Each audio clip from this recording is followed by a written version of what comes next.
I know you currently serve as an expert witness on the case against Johnson & Johnson's baby powder, which contained asbestos, which led to ovarian cancer.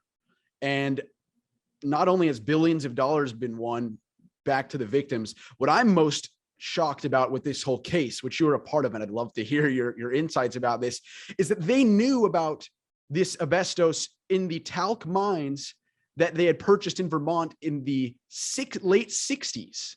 And yet here we are in 2022, nearly 50 years later, and they still haven't been fully held accountable. That is 50 years of people using this product. So how is it possible that this company was able to use a product that they knowingly had asbestos in it, which is now correlated and linked to cancer? How did that get past everything for 50 years?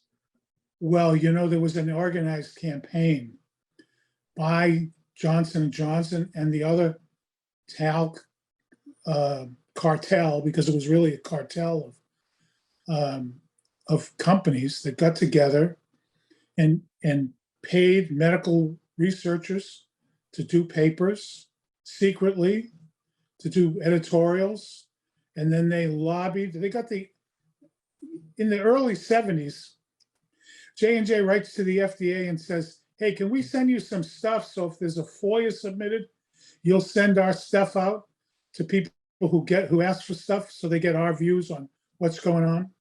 And the FDA agreed to do that.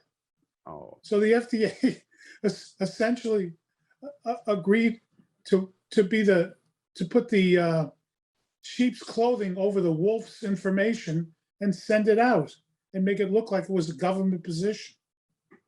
So, I mean, that's just one example, but there are many. The juries don't give large amounts of money unless the conduct is really bad. And their conduct was really bad.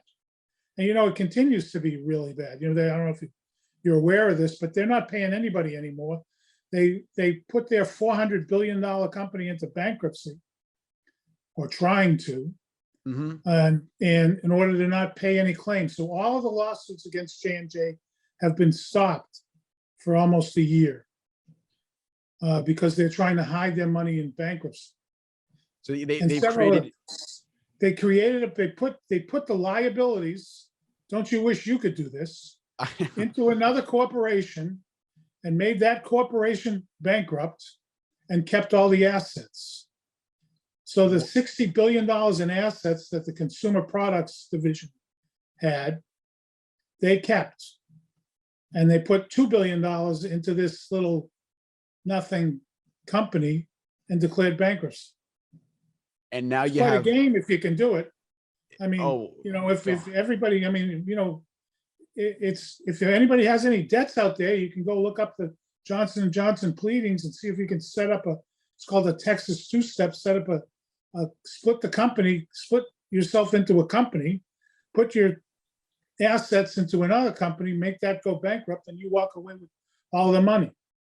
Yeah, the Texas two-step. And well, I think not only do they make money and save face and shield themselves from prosecutions, but now, correct me if I'm wrong here, there are patients on their deathbed who are waiting, and the families of them waiting for this litigation to happen, and now it's installed. They are dying while they wait, and they're losing their chance to go to court while they're alive, which should be a right. In most courts, if you're dying of a disease, even if it's not related to what you're suing about, in this case it is related, you get an expedited trial because the courts recognize that you have a right to be heard in court while you're alive. So by doing this Texas two-step trick, it's based on a Texas law, unsurprisingly. They've been able to get away with not having any trials, and people are not waiting. They're dying while they wait. And they're not being able to be given depositions so that their testimony can be preserved, because J&J refuses to participate in preservation depositions. So Mhm. these people are really getting screwed, and the judge is letting J&J get away with it.